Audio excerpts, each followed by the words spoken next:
Selamat datang di ROAS, di rangkuman obrolan advertiser Sukses.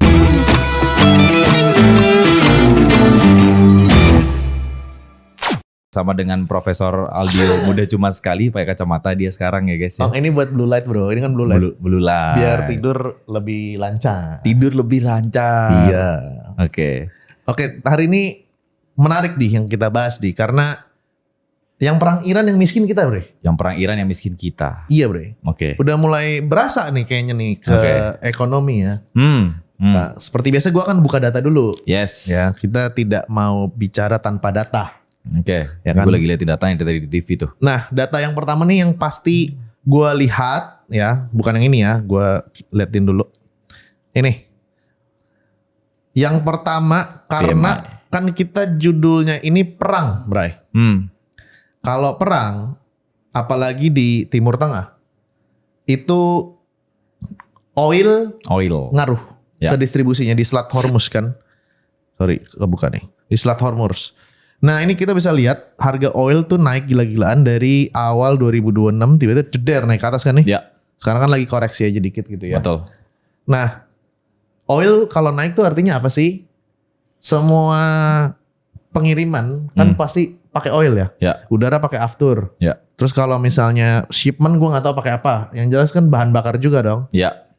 Terus kita darat juga pakai bensin kan nggak belum semua pakai EV ya kan.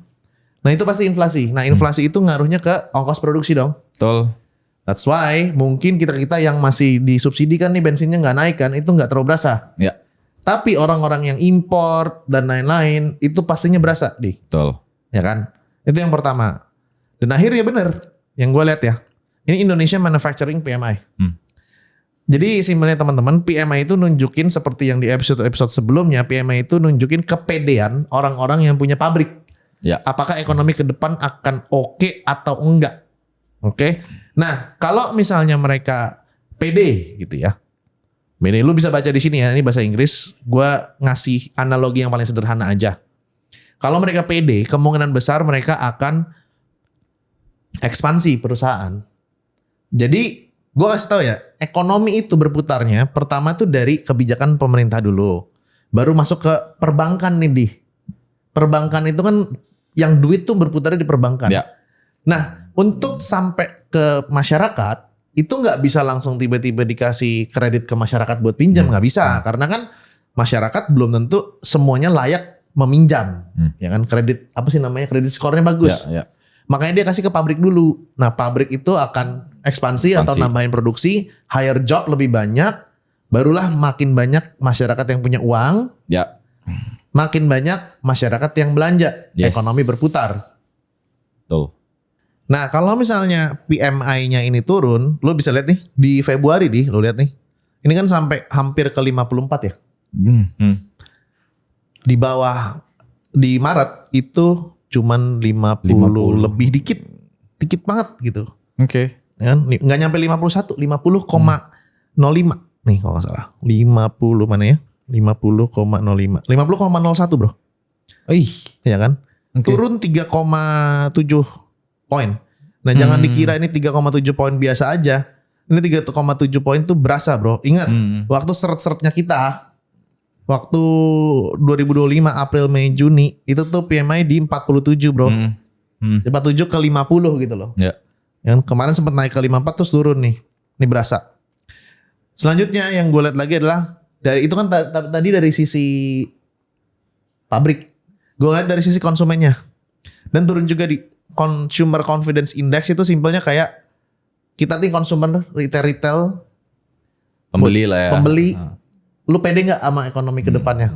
Dan ternyata jatuh bro dari 125 ke 122,9 poin. Jadi kebukti bahwa kita masih agak kurang pede sama di depannya. Ya. Oke, itu yang pertama. 2 itu. Yang kedua, dolar. Ini setuju nih. Ini luar biasa sih. Dolar nih. Ambil 17.200 kemarin. Hampir. 17.000 nggak nyampe ya? Nggak nyampe. Untung udah serok dia. Untung udah serok. Serok. Dan cuman ya bukan berarti kita happy. Ya. Ya kan, bukan berarti kita happy. Kita juga nggak senang karena walaupun dolar kita naik, cash flow kita pasti akan ada berasa gitu loh. Iya dong. Kalau dolar kita naik, ditambah lagi oilnya naik juga, iya makin pusing karena kan kita banyak impor ya. Impor. Nah, itu juga. Terus tadi ada Firdi ngasih tahu juga apa di yang lu bilang Indeks yang lu nyuruh gua cari. Gua sambil buka itu yang ini. indeks pinjaman online atau Indeks pinjaman online. pinjaman masyarakat comparison dari kuartal terakhir 2025 sama kuartal pertama 2026. Oke, dari requestnya Firdi gue pikir ada benernya juga ya kalau dampak perang terhadap pinjaman online gitu loh. Ya. Gue ngetes akhirnya nanya ke Cloud. Gue nanya di Q4 2025 sama Q1 2026 itu ada perbedaan nggak orang-orang yang pinjaman online? Ya. Dan ternyata memang ada perbedaan nih di Q3 September itu 90,99 T. Ini catatan dari OJK ya. 90 T, oke. 90,99 T. Ini gue tanya ke AI karena Firdi tadi nanyanya pas bener-bener mau syuting, gue nggak sempat riset banget. Nanti coba bantu. Terus di Februari 2026 ini 100 T. Ya. 100 T.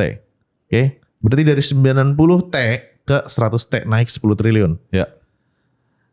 Ini outstanding pinjol per Januari 2026 mencapai 98,54 triliun naik 25,52% year on year. Sementara posisi Desember 2025 tercatat 96,62 triliun. Oke. 25% year on year ya. Yes. Nah, ini yang red flag. Katanya kredit macetnya melonjak drastis. Oke. Oh ya, itu dari 2,5 ke 4,5. Iya, kredit macet itu namanya non performing loan. Ya. Itu salah satu indikator juga untuk kalian ngelihat ini ekonomi baik-baik saja apa enggak, orang bisa bayar apa enggak. Betul. Nah, Januari 2025 itu cuma 2,52%. Januari 2026 4,38%. Februari 2026 4,54%. Kenaikan kredit macet mulai terlihat signifikan sejak November 2025. Ketika TWP 90 melonjak menjadi 4,33% dari posisi Oktober 2025 yang masih berada di level 2,76%. Oke, jadi persentase orang yang bayar hutang pinjol itu meningkat. Menurun. Menurun karena kan dia naik itunya dia. Yes, betul. Gagal bayarnya. Betul. Ini sinyal kuat bahwa orang makin banyak pinjam tapi kemampuan bayarnya melemah. Oke. Nah, ini TWP 90 itu adalah batas dari OJK 5%. Ini batasnya. Jadi udah kayak mepet nih. Yes. Nah, kita nggak tahu ke depannya kayak gimana. Nah, banyak sekali artikel-artikel juga nanti terlalu banyak data. Gue mau nanya lebih ke kondisi di lapangan gimana sih, Di? Sebelum gue masuk ke lapangan ini ke teman-teman yang jualan ya. Yang jualan baik produk fisik maupun produk digital. Gue mau highlight dulu. Meskipun dampak dari oil yang naik ini dari kacamata gue ya. Gue bukan expert ekonomi, gue cuma pedagang. Tapi yang gue lihat dari perang Iran dan US, Israel dan penutupan Selat Hormuz. Oil harganya naik tinggi. Teman-teman mungkin belum merasakan karena yang masih beli BBM subsidi maupun yang non subsidi di Indonesia kan belum naik good tuh. Yes. Harga masih sama ya. Yes. Itu hebatnya pemerintah kita. Gue appreciate that.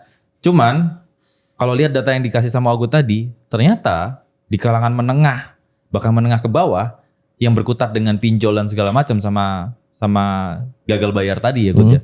Itu justru ada peningkatan. Artinya cara nggak langsung perang di luar sana impact ke kita. Benar. Dan ke pedagang online terutama apakah impactnya ada? Sudah jelas pasti ada.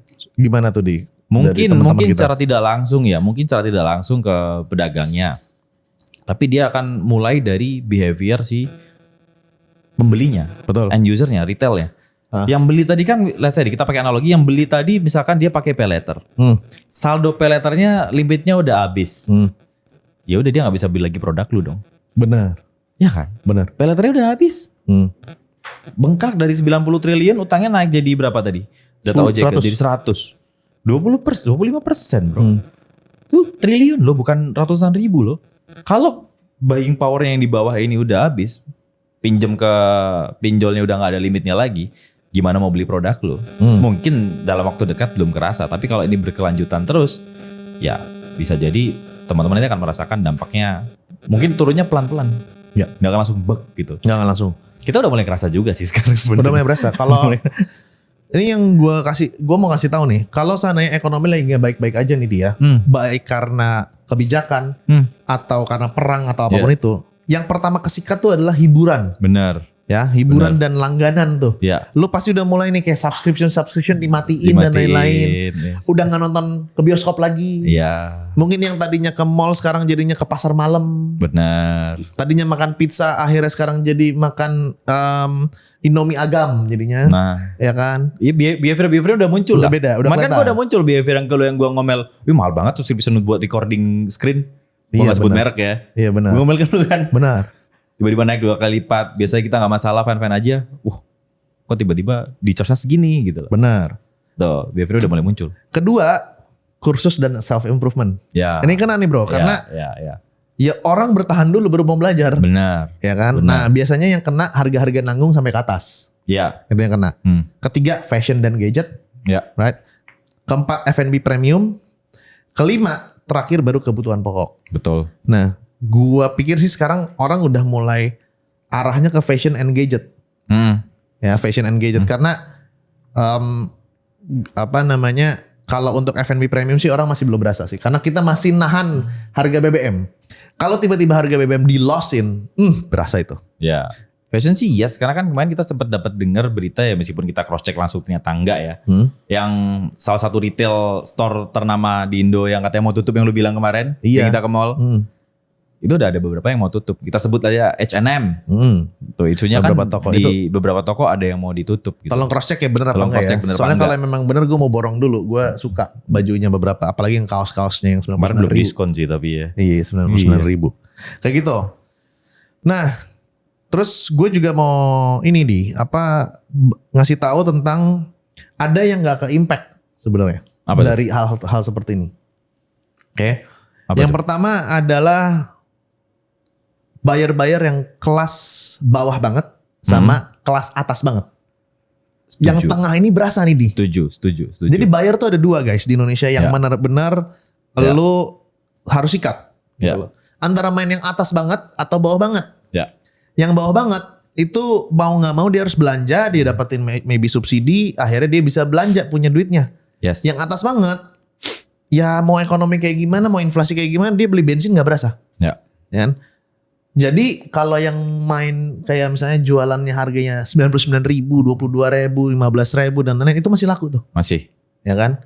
Nah yang jualannya juga kayak premium misalnya 10 juta, 15 juta, 20 juta. Gue yakin masih banyak juga yang beli. Nah yang nanggung nih, itu tuh berasa tuh. Ya. Kayak gitu ya. Di lapangan juga gitu dia. Yes, gue setuju. Karena salah satu, ini bisa ditampilin ya nanti ya, editor ya.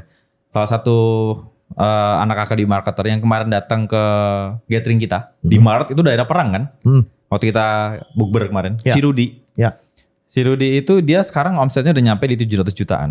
Produk yang dia jual itu harganya main di low level. Berapa tuh? 99 sampai 149. Kita nggak bisa spill produknya ya guys ya. Dia produk digital. Produknya ini niche-nya aja. Niche-nya tuh di kategori improvement lah. Oke. Improvement dan dia main di angka 99 sampai 149. Nah itu masih bisa gacor lagu di Betul. sampai di omset 700 jutaan. Betul. Nah bener yang dibilang aku tadi. Dia kalau lo mau jualan harganya di era sekarang ya. Yang lagi war seperti ini. Either lu pilih yang bawah banget kelasnya. Atau yang atas banget. Betul. Tapi kalau main yang atas banget bener-bener dibagusin tuh, dipoles tuh marketingnya seperti apa, visualnya seperti apa. Jangan marketing gembel, lu bagus-bagusin. Betul. Itu. Dan kalau misalnya ditanya akademi kreator, akademi marketer, akademi lainnya yang kita punya yang belum kita spill juga berasa apa enggak? Berasa. Berasa. Tapi yang kelas atasnya malah naik. Ya. Karena kan kita ada consulting. Nah consulting itu ada nih gitu loh. Yang orang-orang yang bayarnya tuh high ticket gitu. Betul. Kayak high ticket tuh di atas 30 jutaan lah. 30 jutaan, 40 jutaan, 50 jutaan kayak gitulah. Nah itu masih ada aja entah kenapa. Nah jadi itu pentingnya teman-teman punya funnel yang kalau bisa semua kalangan dari tua muda, miskin kaya, hidup atau udah mati masih bisa beli sama kalian gitu Yes. loh. Value ladder lah. Value laddernya bener. Value itu. laddernya benar. Oke. Gitu. Nah jadi yang tadi bikin orang-orang karena harga oil naik, inflasi naik dan karena perang itu berubah itu ada namanya price elasticity. Oke. Nih. Kalau gitu. Jadi price elasticity itu adalah kalau harganya berubah sedikit, demand-nya akan berubah turun. Oh, oke. Ya kan? Yeah. Jadi market itu ada yang elastis dan inelastis. Ya. Ya kan? Contoh yang elastis. Misalnya apa ya? Misalnya jualan e-book. Ya. E-book cara apa dia? Cara bikin copywriting. Oke. Bentuknya e-book nih. Itu nggak laku sih tapi oke. Ya, let's say lah. Oke. Itu menurut gue elastis. Kenapa? Karena kalau lu jual 99.000, terus abis itu lu ganti ke 20.000, 30.000, ya selama Ya. marketingnya bener, Ya. itu pasti lebih banyak. Benar. Ya. Tapi kalau misalnya e-booknya lu naikin langsung ke 1 juta satu e-book, itu pasti turun. Itu namanya price yang elastik. Kalau inelastik, contohnya salah satunya ya, apa ya? Salah satunya ya bensin sih. Bensin. Mau naik turun orang Ya, orang tetap beli beli. bensin ya. Bensin terus LPG kan. Ya tetap yang berbau kebutuhan pokok sih. Jadi itu namanya elasticity ya kalau nggak salah. Kayak gitu sih kalau dari gua data-data yang itu. Dan kalau menurut lu strategi nextnya untuk para pedagang tuh gimana nih? Karena mungkin sekarang belum berasa tapi kita mau jadi orang yang ngingetin kalian something berat itu bakalan terjadi ke depan tergantung dari Trump dan Irannya ini. Yes. Gimana kalau dari lo? Defense ya. Defense itu jangan boros. Ada beberapa member Amark yang bukan pamer ya, mungkin kebutuhan juga gue. Jadi ini tidak menyebut nama ya, cuman kalau kesindir gue nggak nyindir. Oh udah banyak yang member Amark nih udah mulai beli hal-hal yang belum perlu gitu loh. contoh Mobil baru. mobil baru. Pas gue tanya, emang mobil lama lu kenapa? Nggak apa-apa mas, pengen ganti aja. Dia dapat omset berapa jadi beli mobil baru? Iya around 700 sampai 1 M lah. Dia itu bersih. Itu omset ya. Beli mobilnya apa? Ya bersihnya mungkin di 30-40% kan produk digital. Dia- Mobil barunya itu mobil sedan. Kayak mobil gue dulu BMW, tapi lebih mudahan lagi. Oke. Sebelumnya mobilnya udah ada. Sebelumnya dia punya Brio. Ganti ke BMW. Gue tanya kenapa? Lu beli butuh atau pengen? Nah itu coba dipertimbangin lagi lah. Gue gak ngelarang. Cuman kalau hal-hal yang berbau dengan keinginan coba dipikirkan 2 kali lipat, 3 kali lipat karena eranya lagi perang kan. Dia harus belajar dari gua ya.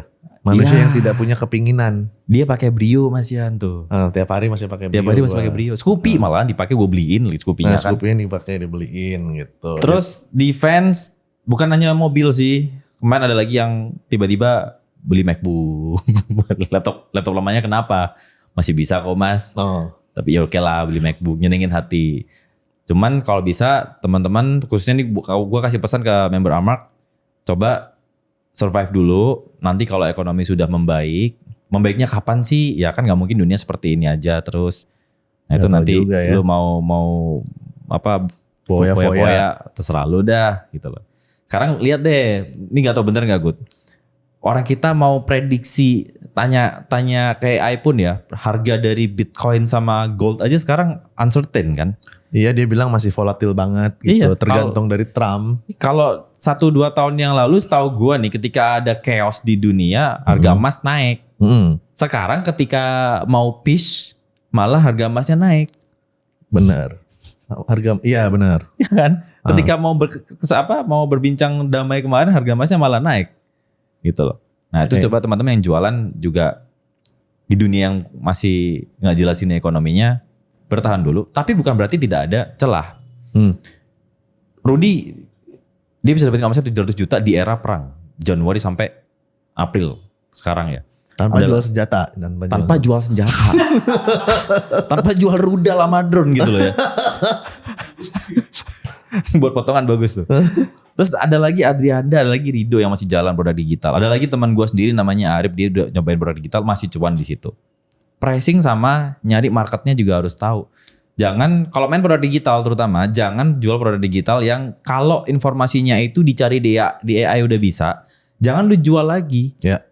Itu too easy buat orang nyari informasinya, ngapain dia beli. Ketika dia lihat iklan lu ya, oh ada tools untuk bikin copywriting. Ya udah gue cari aja di cloud atau cari di GPT bisa bikin copywriting yang lebih bagus. Ngapain beli produk lu gitu loh. Jadi pikirkan produk digital yang bener-bener bisa dipakai dan niche-nya itu ada duitnya. Satu. Yang kedua, nah ini gue mau nitip pesan juga nih, mumpung kita lagi rawas ya.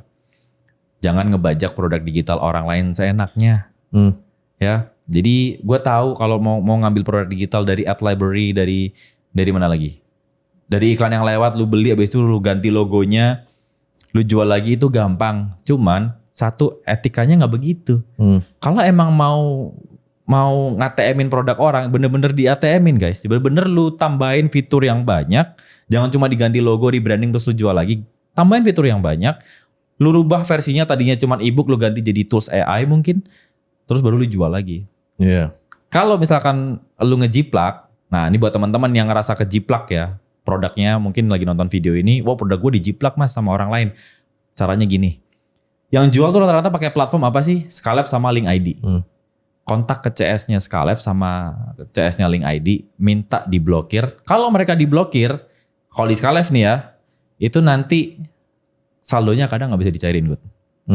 Jadi misalkan lu ngejiplak produk gue nih, gue report ke tim Skalefnya, cs@skalef.id kalau nggak salah, via email. Nanti akan diinvestigasi, halaman lu akan di shutdown, saldonya nggak bisa ditarik.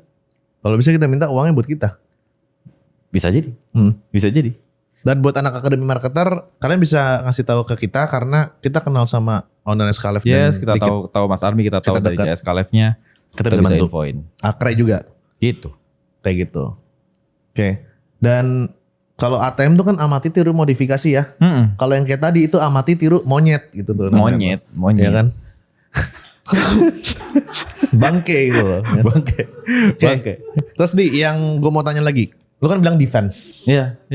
Defense itu berarti tidak marketing atau gimana deh? Marketing harus. Terus apakah harus di scale atau tetap harus jaga? Jadi sebaiknya mereka tuh gimana gitu loh dia? Gini, apakah harus scale? Lihat dulu KPI-nya gimana. Kalau ROAS yang kalian dapetin itu oke, scalable-nya bagus, silakan di scale. Karena gue jualan webinarnya Pakar Pajak sama Dimas Ramadan kemarin pun era perang juga kan. Januari sampai Maret kan. Itu kita scale gila-gilaan, kita lihat tapi ROAS-nya itu masih oke. Kebutuhan dari market ada. Nah kalau teman-teman misalkan nih ROAS-nya udah kelihatan nih, wah turun nih. Apalagi main produk fisik yang langsung targetnya itu orang-orang yang masuk ke perimeter yang tadi kita buka. Yang kalau mau beli barang tuh harus pakai pay later. Ini mohon maaf ya. Ternyata kalian lihat ROAS-nya turun nih. Ya udah tuh jangan di scale. Karena marketnya sendiri lagi terdampak. Itu bukan berarti kitanya yang bego ya? Bukan kitanya yang bego guys. Sometimes memang dari marketnya daya belinya emang begitu. Ada faktor X di luar sana. Toh gimana pun juga kita berusaha kan yang beli produk kita tuh adalah orang lain. Gak mungkin kita terus beli produk kita. Nyetok itu namanya. Nyetok itu namanya. Oke, jadi kalau masih kayak gitu pilihannya antara ya udah lu tetap marketing jalanin yang penting bertahan. Masih bisa bayar karyawan, masih bisa stok ulang, masih bisa makan. Itu udah bagus. Udah bagus. Dan gak bego. Gak bego in this economy ya. Ya, in this economy. Itu gak bego kok. Ya, kita realistis aja.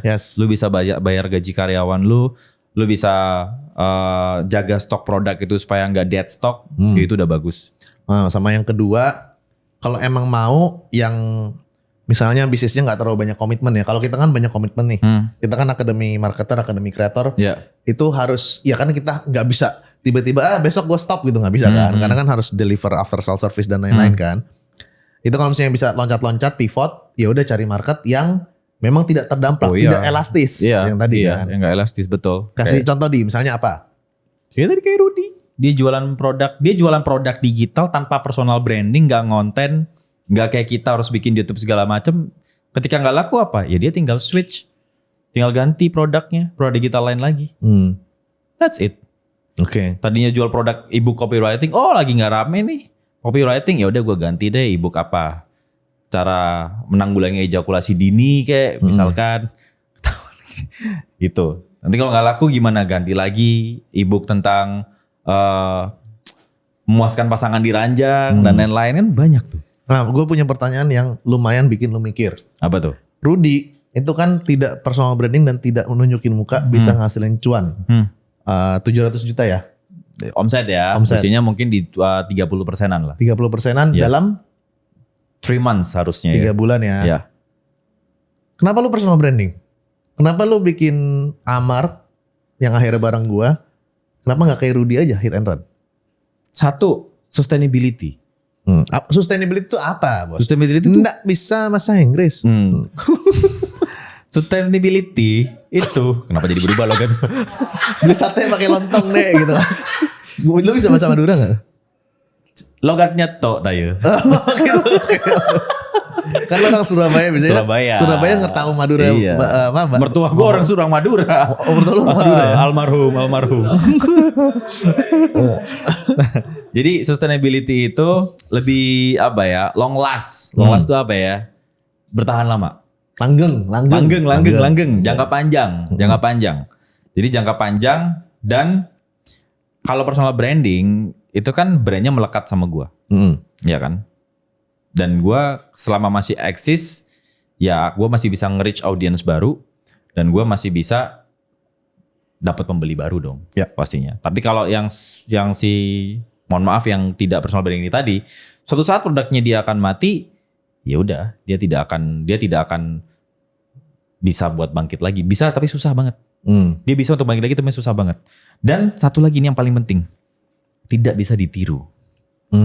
Ya kan? Kalau kalian mau niru produknya Amak boleh, tapi kan tidak bisa dengan wajah jelek ini gitu loh.